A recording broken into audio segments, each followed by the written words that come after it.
Let's take a look at some Paradox Pokemon we could possibly see in Pokemon Scarlet and Violet. Hey everybody, Brandon here. The Fakemon community has continued to create some incredible ideas for potential Paradox Pokemon. So I wanted to take a look at some of my favorites since our last video on this subject. Make sure to check that out if you missed it.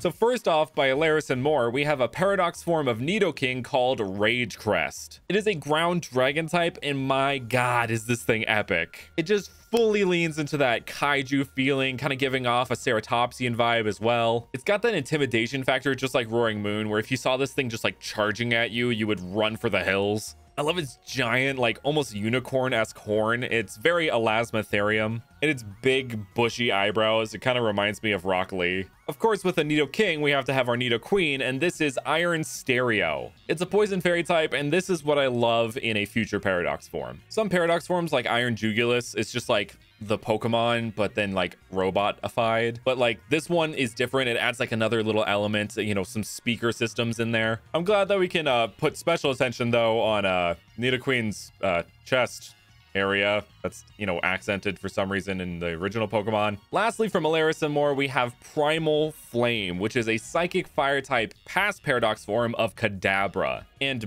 my goodness gracious, is this thing so epic. Once I saw it, I knew I needed to include it in this video because I need to share this with more people. This thing is so cool. It has a kind of breaks in Delphox thing going on with the fiery wand it's holding, but also kind of alludes to man's discovery of fire, which plays really well into its psychic typing. Like a past version of Kadabra was smart enough to discover fire and give it to humans, maybe. I really like the little blue on the top of the flame. I don't know why, it's just kind of visually appealing to me. And before people say, well, why isn't it Alakazam? Well, think about it for a second. In this past reality that we're living in, they wouldn't have had the means to trade Pokemon, so Alakazam wouldn't have existed during this time, which is just a brilliant bit of forethought by Alaris, so great job there. Next up, by Poketrainer VB, we have a future Paradox form of Aegislash called Iron Saber. It's Steel Electric type, and it makes so much sense, just playing into the kind of futuristic electric weaponry of things like the energy sword from Halo or a lightsaber from Star Wars. To me, this makes all the sense in the world, and I really hope that we could see something like that in the actual games. Like energy sword Pokemon. How cool is that? Next up, by Poketrainer VB, we have inverses of existing Paradox Pokemon. So first up is Raging Rocks, and this thing is out of pocket. Just spikes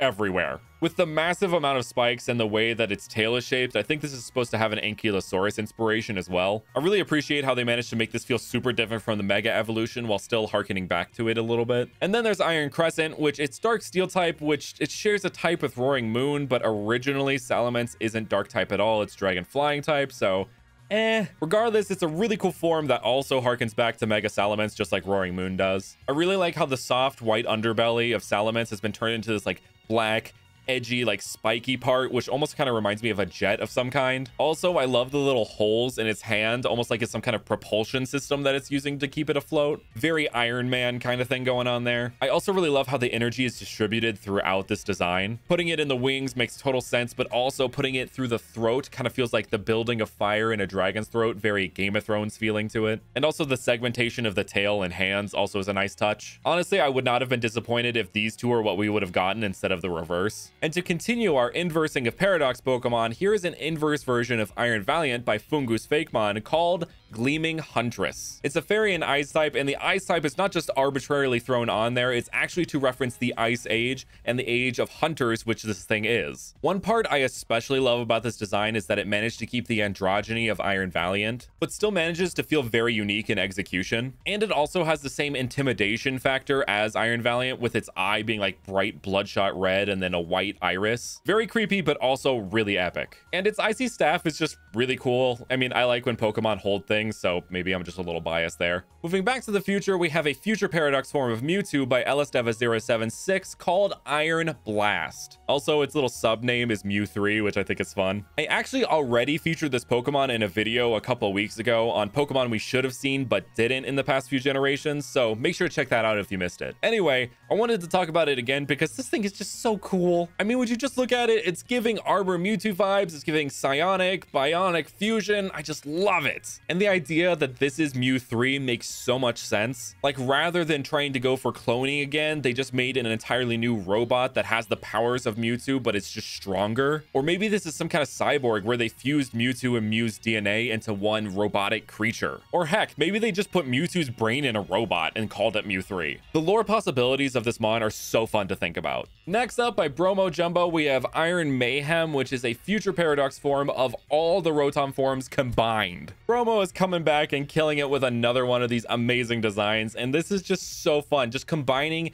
each little element of the Rotom forms into one, calling it Mayhem because that's exactly what it is. Like, all these different elements coming together is mayhem. Meanwhile, it's referencing mechs combining like in Transformers, Voltron, or Power Rangers, which just makes me love this design even more. And all the different forms come together surprisingly seamlessly. We featured Bromo a lot in our last video, and I didn't feature this one because I don't think it had been posted by the time I recorded, but I'm so happy I was able to do another one of these videos just so I could feature this mon because I love it so much. Next up, we have some future paradox forms by JW Nuts. JW Nuts has done a ton of different paradox forms, so make sure to check out their profile because there is like so many, but I narrowed it down to the two that I really like the most. So starting us off is Iron Veil, which is a paradox form of Auroras. The ice electric typing is just love it. It's just like the Iron Crescent, where I love the way the energy flows through this mon. Also, mech dinosaurs just rule. I mean, come on. No one can deny that the Dinobots from Transformers weren't like the coolest thing ever. And of course, the next one has to be a future paradox form of Tyrantrum called Iron Fury. Iron Fury is one of the most epic future paradox forms I've seen. The idea that it has this like spinning, almost saw blade like thing going on with its energy that builds up to this fiery breath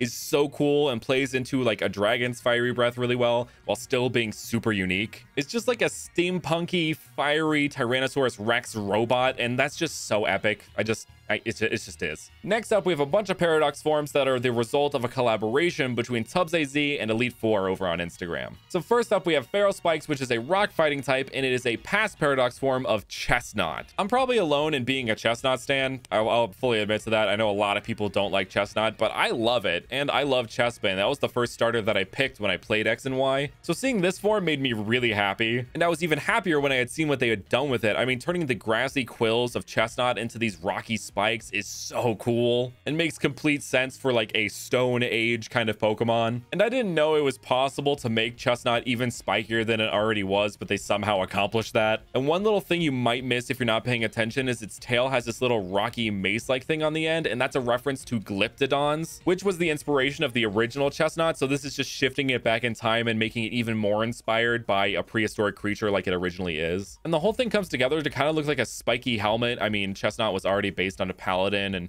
maybe this is like leaning into Viking territory or maybe barbarian territory. I mean, it's feral, so maybe barbarian or berserker. Maybe it's a berserker as well. They also gave Chestnut a future form, which makes my heart happy, and it's called Iron Barrier, and it's a grass psychic type. And this one leans into the defensive nature of Chestnut by referencing its signature move, Spiky Shield. And this is yet another future paradox form where I love how the energy flows in its design, giving it these energy spikes and an energy shield, kind of like an inverse to the Iron Saber we saw earlier. And also the whole thing looks like it could roll up in a little ball and kind of use that as an attack method, kind of like Wrecking Ball from Overwatch. A detail I just noticed is there's actually a spiky shield coming out, like there's little bits of energy that are coming out like spikes, like the spiky shield move, which is a really nice touch. Next up is a past paradox form of Venusaur called Radiant Sail, and it is a grass rock type. In our last video, we did a future Venusaur form and a past Blastoise form, so in this video, we're doing the inverse of that. And I love that they turned Venusaur into a Dimetrodon, and I love how they put the little gemstones in the sail to, give it its name, Radiant Sail, but also looks like the little speckles on the flower of Venusaur, all the while referencing how Venusaur uses Solar Beam by taking in light in its flower and then shooting it out. This whole design is so clever and wrapped up so nicely. Also, I think its tail might be a reference to Petrified Wood, but I